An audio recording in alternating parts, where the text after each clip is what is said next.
Paris sur les meilleures cotes avec Unibet. Les amis, je rappelle, pour le coaching à distance, vous me contactez sur Instagram, vous m'envoyez un message, vous m'expliquez vos objectifs, on en discute. Là, je vous présente Adam, par exemple, qui a réalisé une superbe transformation et en plus de ça, il a augmenté ses performances. Un autre aussi qui a perdu 22 kilos, je vous en ai déjà parlé, donc lui aussi il pratique la course à pied, quelle que soit votre discipline, hein, que vous fassiez des sports de combat, ce soit un objectif seulement esthétique ou performance.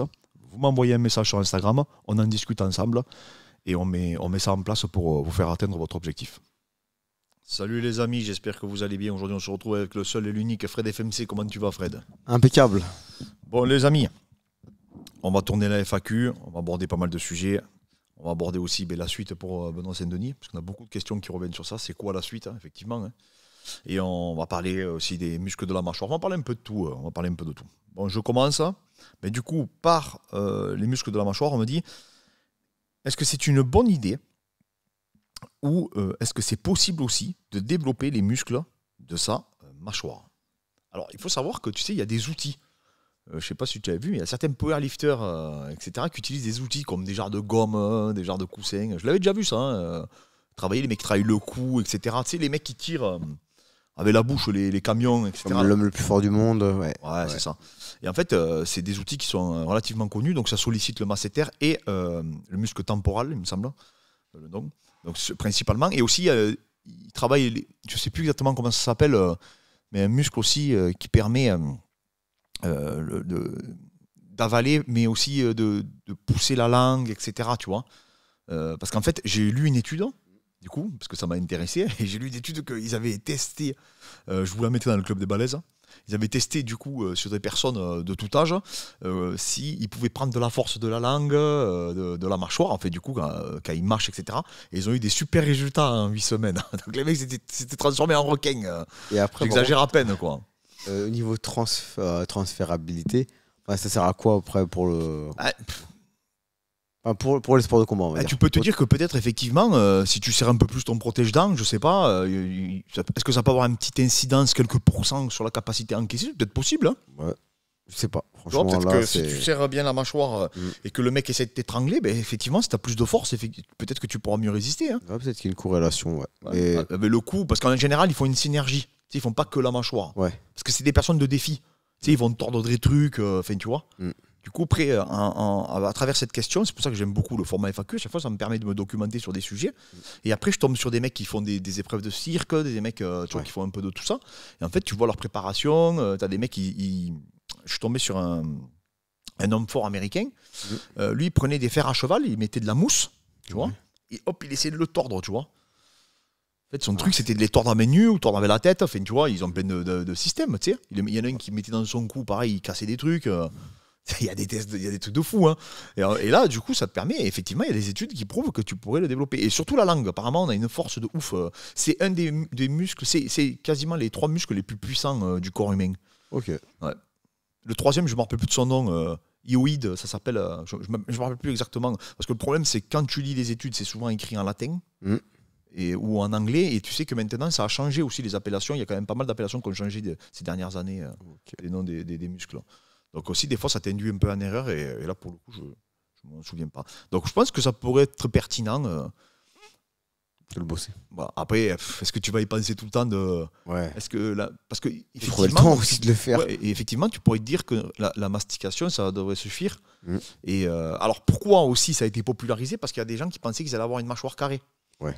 Donc ça faisait plus balèze, tu vois. Ouais, ça bon, au final, bon, on a vu des bodybuilders se développer de la mâchoire, des muscles. Est-ce que ça, c'était pas dû au produit aussi? Non, mais complètement. Non, mais c'est bon, ça veut dire que ça se développe, quoi. Ouais. Donc voilà. Pierre qui nous dit: Salut Clément, tu évoques dans un podcast l'utilisation de l'électrostimulation pour l'hypertrophie. J'ai un handicap qui me gêne pour l'exercice des membres inférieurs à la salle. Penses-tu que l'électro pourrait m'aider dans le développement musculaire?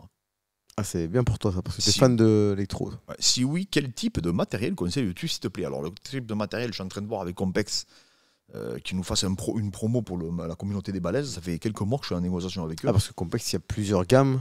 Ouais, ça coûte très cher. Hein. Et les gammes, elles sont... Moi, j'ai payé, je l'ai payé, moi. J'avais vu il n'y a pas longtemps, là, je regardais. C'est 1 000 €. Et c'est pas le plus cher qui est à 1000 euros. Ouais, C'est ça qui est. Et du coup, oui, non, mais c'est top. Non, Franchement, bon, après, ça fait très mal, hein, l'électrostimulation, c'est ce que je dis toujours. C'est pas le téléachat, là. Hein. Là, tu mets pas ça sur les cuisses et tu rigoles. Dès là, tu bois un verre. Hein. Non, non, ça marche pas comme ça. Alors, moi, j'ai eu des problèmes de dos. D'ailleurs, en ce moment, j'ai un peu mal. Quand j'ai un peu mal, je me bute d'électro, tu vois. Mais vraiment. Et je sais que de suite, tu te rappelles, quand je t'avais montré mes cuisses, tu m'as dit, mais t'as doublé des cuisses. Ouais. Et en fait, je faisais que de l'électro sur les cuisses, hein, sur le dos, enfin partout, parce que je pouvais pas, du coup, faire aucun mouvement pratiquement.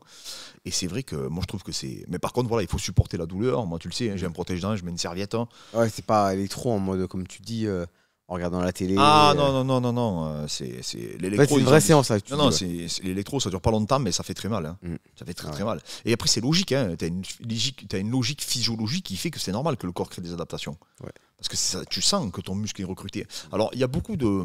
Il y a très peu. Il y a énormément d'études sur l'électro. Il y en a énormément, mais surtout sur la réhab. Il y a très peu d'études sur l'hypertrophie en réalité parce que les gens ne tiennent pas. Sur le long terme, c'est trop dur.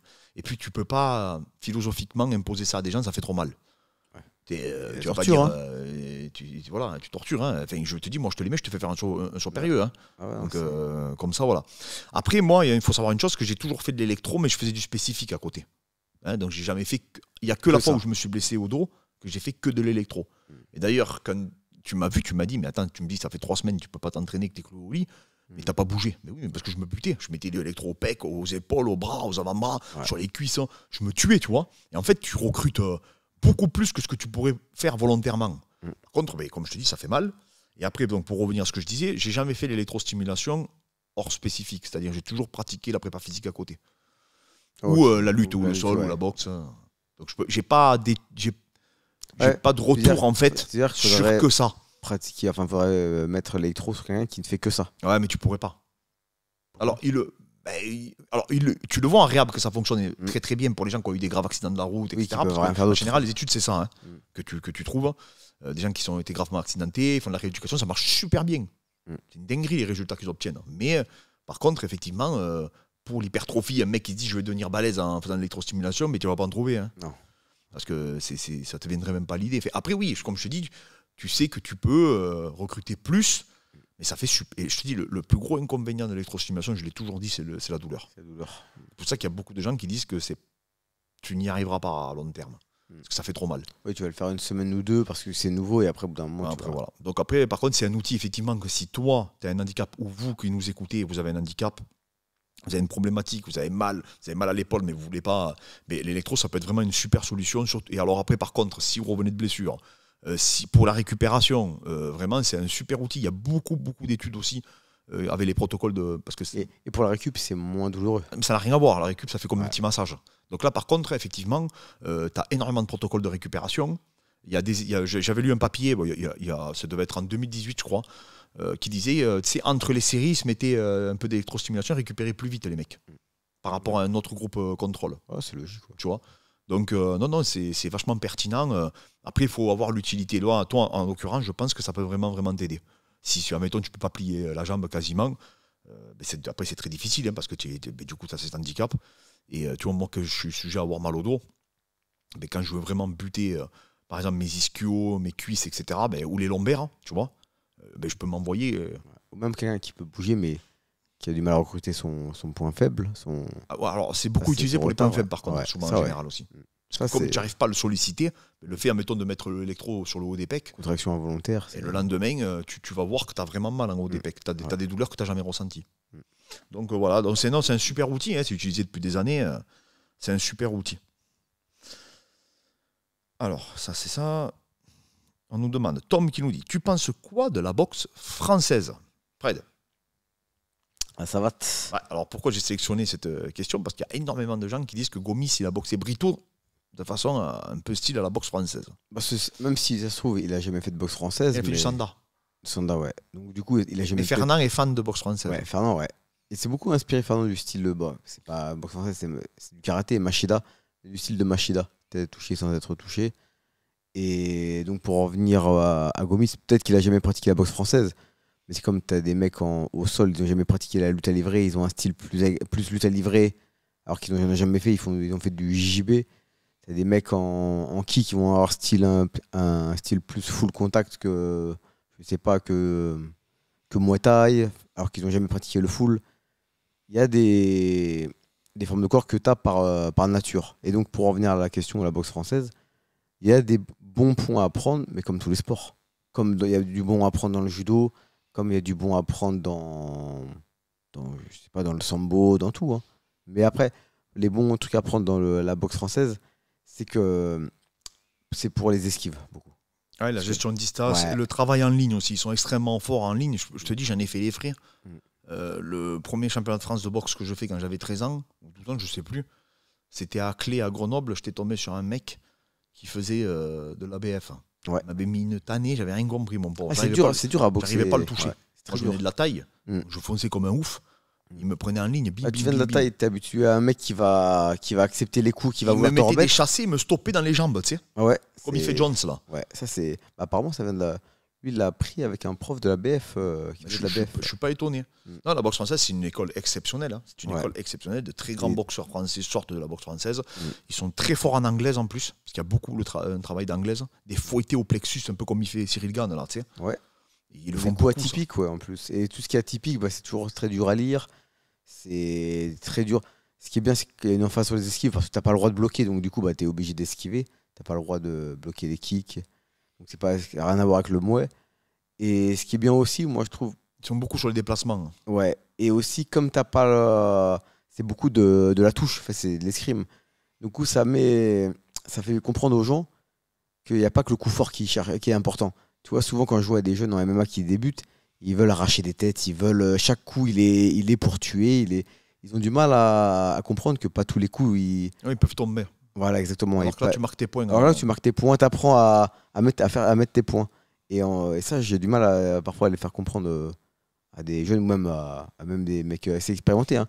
Ils veulent que chaque coup soit fort. Et c'est Ouais, dur, bien sûr. alors que là, on va dire en boxe française, 90% des coups, ils sont piquants, on va dire, c'est de la touche. Ah oui, non, mais complètement. Mais je te dis, en plus, il y a des coups qui sont très atypiques. On appelle ça des coups vicieux, quoi. Ouais.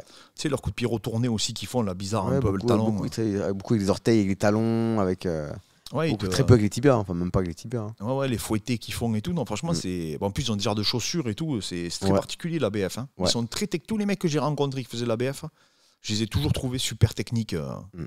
et assez relous à. Et du tu dirais, coup, c'est quoi les limites de la BF après tu rentres dans le MMA? peut-être la mi-distance, tu vois. Ouais, parce que encaisser, l'agressivité, en général, ils sont pas très agressifs. Bon, il doit en avoir, hein. Ah ouais. Il doit en avoir, hein. Mais on a eu des très très bons. Il me semble que Zankifo, tout ça, ils venaient de la BF, hein, non? Ah, je sais pas trop. Après. C'était ma génération, c'était un peu plus vieux que moi, mais je Ouais, crois que oui. Hein. Je crois qu'ils viennent tous hein, de la BF, quasiment les Français. Hein. Keder, je sais que lui venait de la BF. Enfin, t'en as eu énormément. Hein. Mm. Énormément de combattants qui venaient de la boxe française, hein, pour le coup. Donc voilà, non, je pense que c'est vraiment une super discipline. Mm. Et malheureusement, on n'entend vraiment plus parler. Ouais, du non, il y en a de moins en moins des clubs, il me semble. tout. Ça mieux. Clément, est-ce que tu conseilles de faire des séances tirage à la salle si l'on fait déjà de la lutte libre ou JJB 2 à 3 fois par semaine? J'ai l'impression que je travaille déjà largement assez via le spécifique. Je n'ai pas forcément le temps de faire 3 séances push-pull legs dans la semaine en parallèle. Bonne continuation et merci pour le contenu de qualité. Ben, merci à toi. Alors, ce qui veut dire, c'est qu'il n'a peut-être pas le temps d'intégrer une séance de tirage. Ouais. S'il a que, on va dire que 2 séances, il voudrait la. Alors c'est sûr que si tu fais du JJB, tu fais que tirer toute la journée. En général, c'est vrai que tu vas développer. Alors après, le problème, c'est que des fois, tu peux pas cibler. Hein. Ouais, c'est ça que... Et si tu as un bon dos comme toi, là, que tu prends tout dans le dos, ça va. Mais si tu es comme moi, que tu prends tout dans les bras, Ouais. mais ton dos, ce ne sera pas ton dos que tu vas Ouais, et développer. encore. Je ciblais le dos, mais je ciblais pas tout le dos. Enfin, il y a des points que tu peux pas cibler, que tu peux cibler que dans du spécifique, que dans du Ouais, ouais. de la prépa physique. Ouais, Hein. de la prépa physique. Maintenant, c'est sûr que si tu n'as pas le temps, effectivement, sur les patterns, en tout cas en préparation physique, eh ben, ça sera peut-être plus pertinent d'incorporer du poussé et peut-être des jambes, parce que ça viendrait nourrir un peu plus ton spécifique. Ouais, s'il a que 2 séances, pour éviter des disproportions, on va dire. Ouais, voilà, en gros. Hein. Parce que c'est vrai que si tu fais que tirer tout le temps, c'est un peu antagoniste, quoi. Donc, il faut que tu fasses l'essai. Si tu vois que ça ne te pénalise pas et qu'en tout cas, tu n'as pas l'impression et tu n'as pas le sentiment que ton dos il empathie, pourquoi pas, tu vois. Ouais. Pourquoi pas faire un rappel, juste. C'est-à-dire que tu fais dans tes séances push, pourquoi pas choisir un mouvement qui cible peut-être le point faible de ton dos Ouais. et essayer de le faire un rappel ou tu vois, il y a plein de méthodologies plein d'outils à ta Plutôt que de disposition faire une qui peuvent te séance permettre. entièrement dos, ouais. Ouais, voilà, tu sais, tu peux toujours incorporer quand même ça. Hein. Surtout que voilà, t'es pas obligé de faire une séance entièrement push. Hein. Tu peux faire les deux en même temps. Hein. Vraiment, surtout si c'est de la prépa physique que tu recherches. Voilà, si c'est un but d'hypertrophie, c'est autre chose, mais si c'est de la prépa physique, pourquoi pas.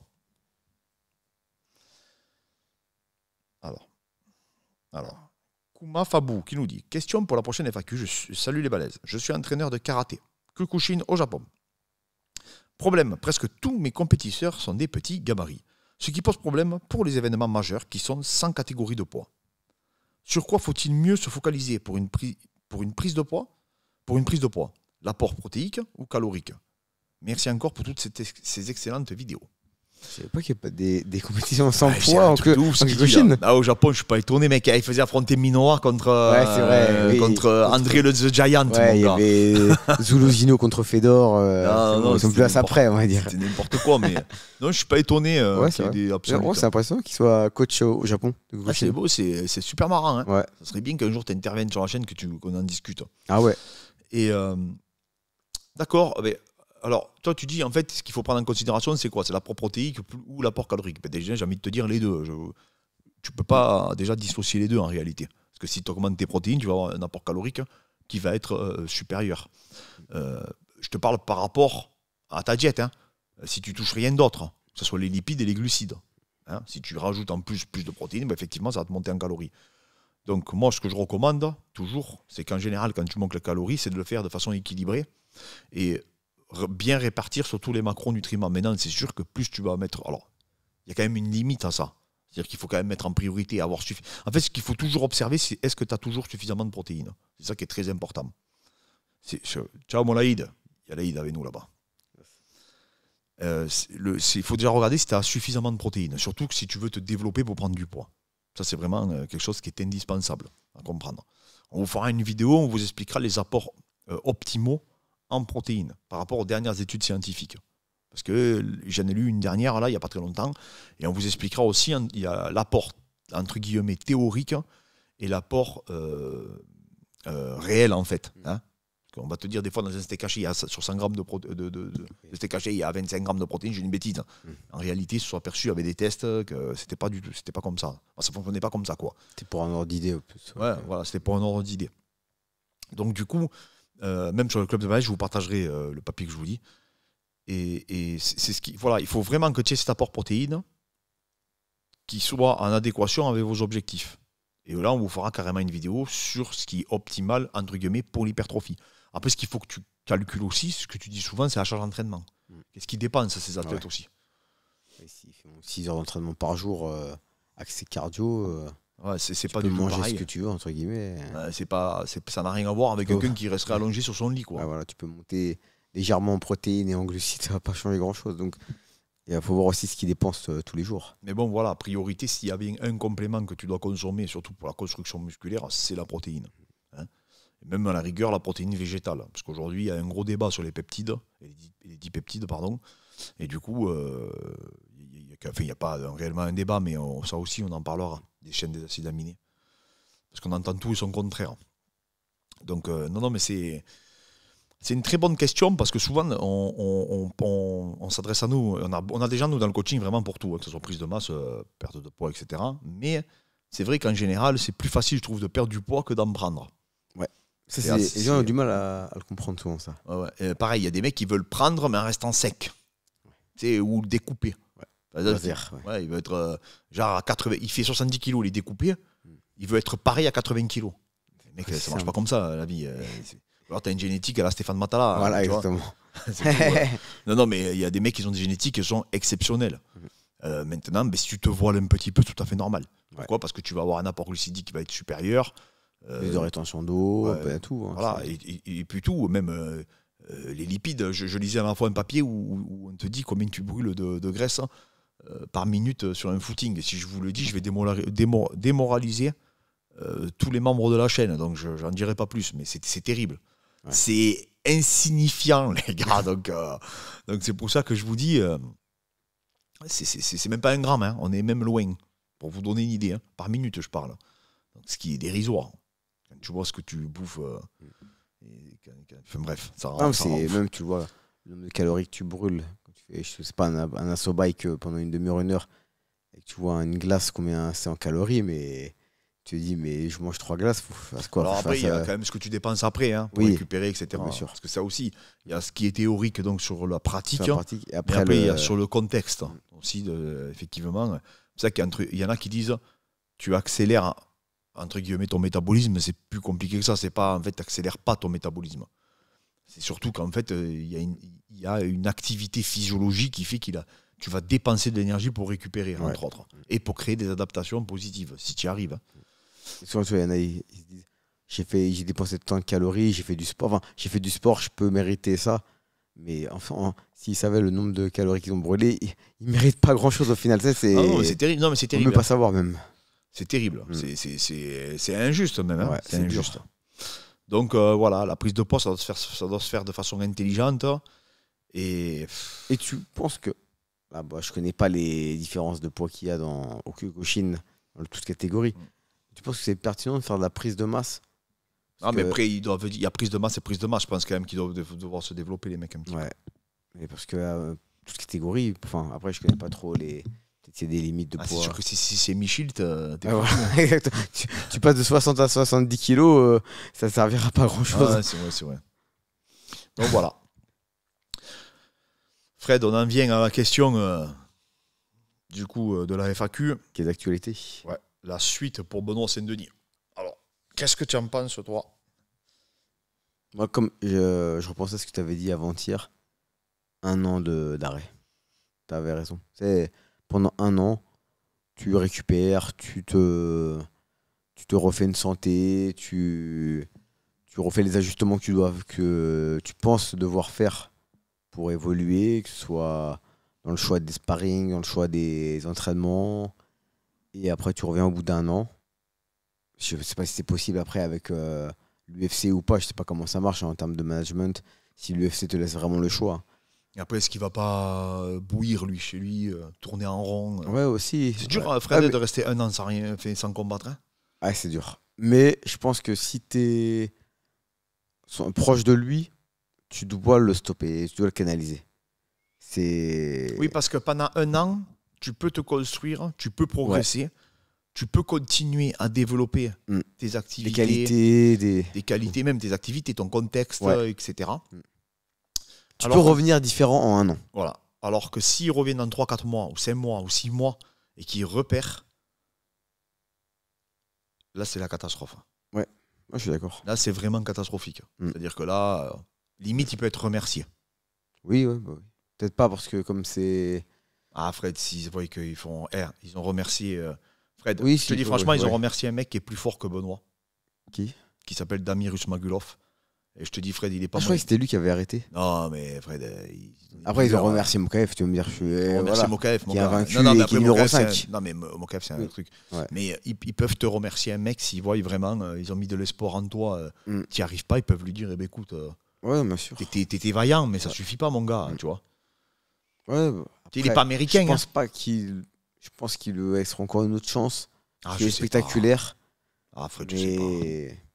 Je sais pas. mais bon, même si c'est une 4e, Moi, franchement, moi, aujourd'hui. je prends 1 an. Moi, je pense, je te dis, franchement, il ne faut pas prendre le risque. Non, t'as raison. Il ne faut pas se dire, s'ils m'aiment bien, ils me gardent. Oui, non, faut pas commencer à pas partir de miser ce sur ça. principe-là. Ouais. Parce que Oui. eux, ce qu'ils veulent avant tout, c'est que tu performes. Hein. Oui, c'est une reste, entreprise, hein, c'est... Ouais. T'es pas Chandler. Hein. Non, ce que c'est je veux vrai. dire. Ouais, c'est vrai. Tu restes... Donc, comme tu dis, t'es pas américain. Surtout qu'il n'a pas le KO power. Tu vois. Oui. C'est pas Connor, il te fourle, tu dors. Mm. Tu sais.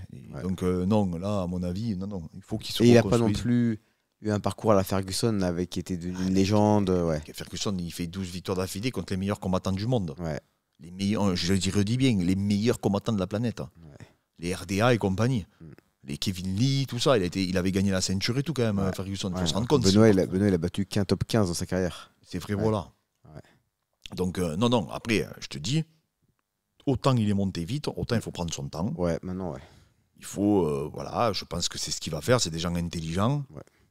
Il faut en discuter, il faut analyser la situation, il faut voir où c'est, où on a eu un problème, où on n'en a pas eu. Et à partir de là, tu t'avises. Mais c'est sûr, voilà, il faut se reconstruire déjà aussi bien physiquement, psychologiquement.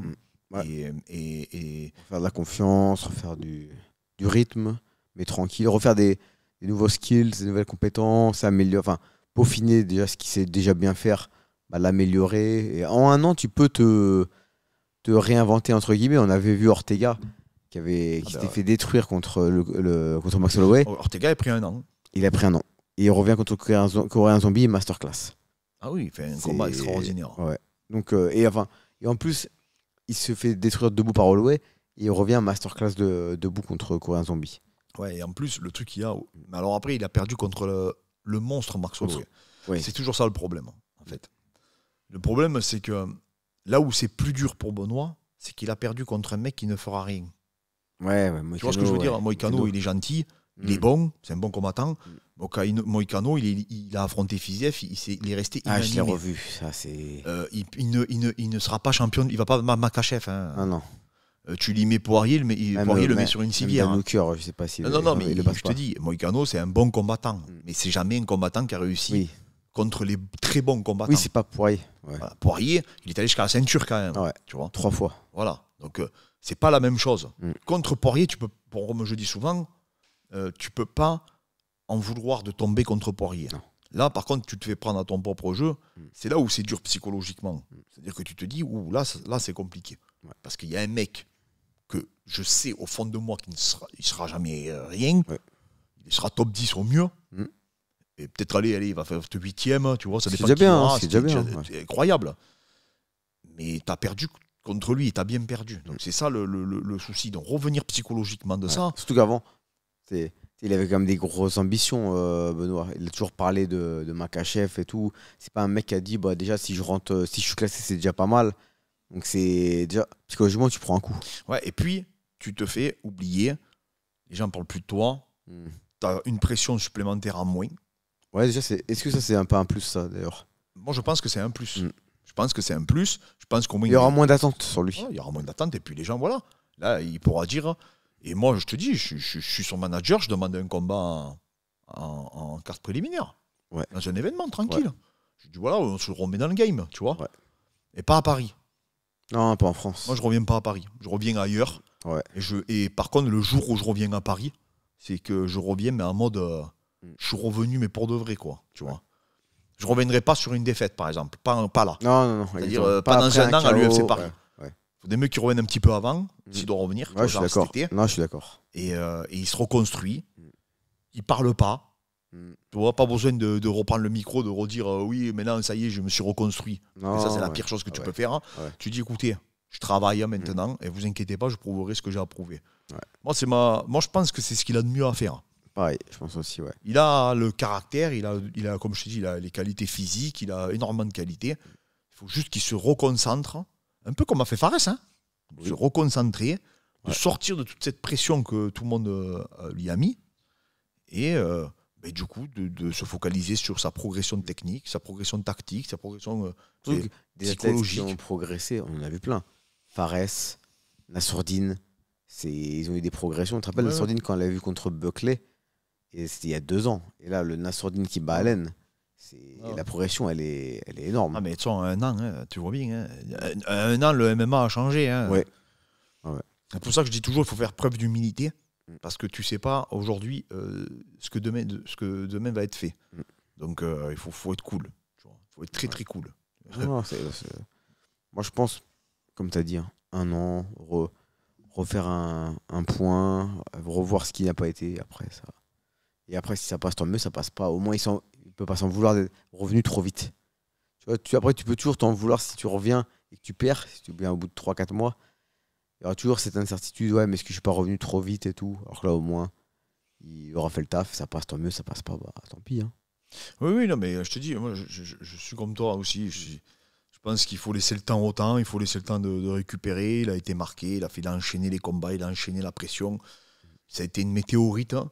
Ouais. Et malheureusement, des fois, c'est comme ça. Hein, c'est un tout, c'est des cuttings à répétition. Moi, je pense que c'est vraiment, Benoît, c'est un contexte, tu vois. Il a été propulsé sur le devant de la scène. Il est passé d'un combattant sur qui très peu d'observateurs misaient à la base à un combattant qui est devenu un des le mec quasiment où on misait le plus. Et tout ça, ça crée des attentes autour de toi. Et c'est pour ça. Bon, après, en plus, lui, il a fait les discours qui vont avec, parce que c'est ce qu'on lui reproche. Hein. Ouais. Aujourd'hui, il y a énormément de personnes, à juste titre, parce qu'effectivement, quand tu parles, et automatiquement, ça se retourne contre toi. Quand tu perds. Quand tu perds ça, malheureusement, on l'a toujours dit.